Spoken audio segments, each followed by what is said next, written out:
Hello guys, welcome to my channel as a pharma study.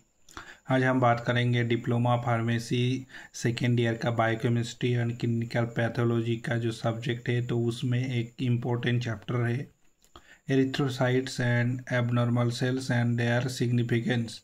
Erythrocytes के बारे में बात करेंगे और एरिथ्रोसाइट्स का एबनॉर्मलिटीज़ की वजह से क्या क्या दिक्कत हो सकता है और उसका क्या सिग्निफिकेंस है, उसके बारे में हम बात करेंगे।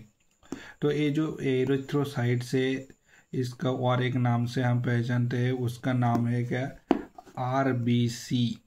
आरबीसी का मतलब है red blood cell. Red blood cell one type of blood cell, और इसको और एक नाम से जानते हैं, वो है क्या? आरबीसी और एरिथ्रोसाइट्स।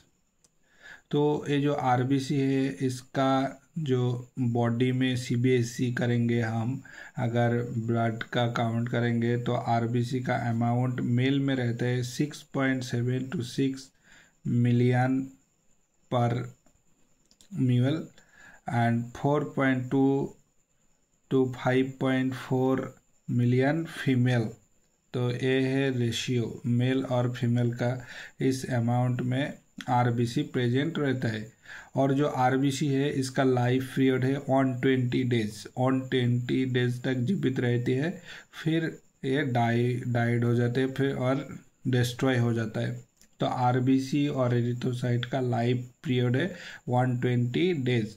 तो ये बहुत सारे एग्जाम एमसीक्यू में आता है एग्ज़ाम में, तो 120 डेज आरबीसी का लाइफ पीरियड है। तो ये अच्छी तरह से याद रखना चाहिए। नॉर्मल एरिथ्रोसाइट्स जो है वो किस तरह का है? बायोकन्वेंट डिस्क।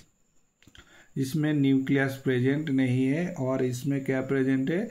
हीमोग्लोबिन। और ये जो हीमोग्लोबिन है, तो ये हीमोग्लोबिन हमारा ऑक्सीजन ट्रांसपोर्ट करता है। और आरबीसी का बहुत सारे फंक्शन है, ऑक्सीजन ट्रांसपोर्ट करना, एसिड बेस बैलेंस रखना, CO2 O2 का भी जो बैलेंस है वो भी मेंटेन करते हैं कौन?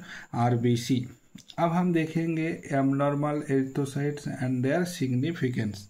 तो पहले देखेंगे माइक्रोसाइट। माइक्रो का मतलब छोटा, जो नॉर्मल साइज है उस साइज से जब छोटा, स्मॉलर देन नॉर्मल होगा, तो उसको हम बोलेंगे माइक्रोसाइट्स। और माइक्रोसाइट्स एसोसिएटेड कंडीशन किस कंडीशन में होता है? Iron deficiency anaemia. जब आयरन डेफिशिएंसी होगा तो आरबीसी जो नॉर्मल शेप होता है ना, तो बायोकन्वेक्स डिस्क की तरह रहता है, तो उसमें क्या दिखाई देगा? डेफिशिएंसी कौन सा होगा? Iron deficiency. तो स्मॉलर देन नॉर्मल साइज होंगे। मैक्रोसाइट, मैक्रो का मतलब है लार्ज।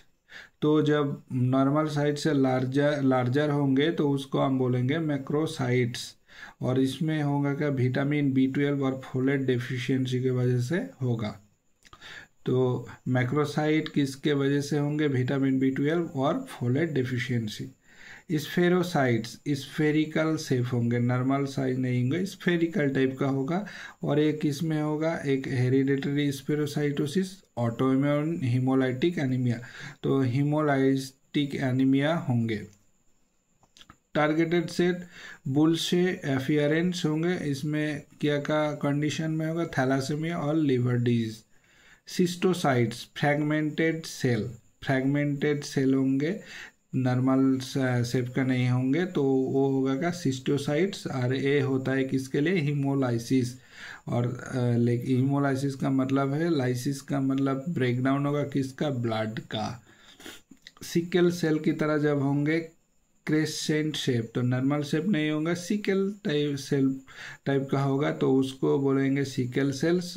उसको हम कहते हैं, कंडीशन है क्या? Sickle cell anaemia. Hypochromic cells होंगे, ये लो HB मतलब हीमोग्लोबिन कम होगा और पेल टाइप के होंगे। इसका कॉजेज किस केसेस में होता है? Iron deficiency anaemia. Polychromic, polychromic का मतलब इमेच्योर आरबीसी ठीक ठाक नहीं होंगे, तो bone marrow response to anaemia, क्योंकि बोन मैरो से हमारा आरबीसी प्रोडक्शन होता है, तो ये जो बोन मैरो रेस्पॉन्स करता है एनीमिया।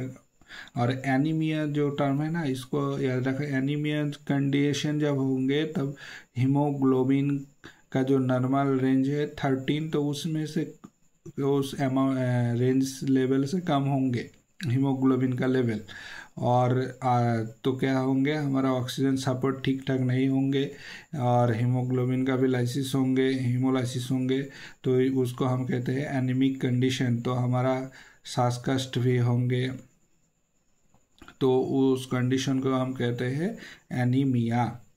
तो ये है एबनॉर्मल जो साइज होता है आरबीसी का, उस बेसिस पर और किस किस कंडीशन और किस चीज़ों से होता है, तो उसके बारे में हम आज डिस्कस किए।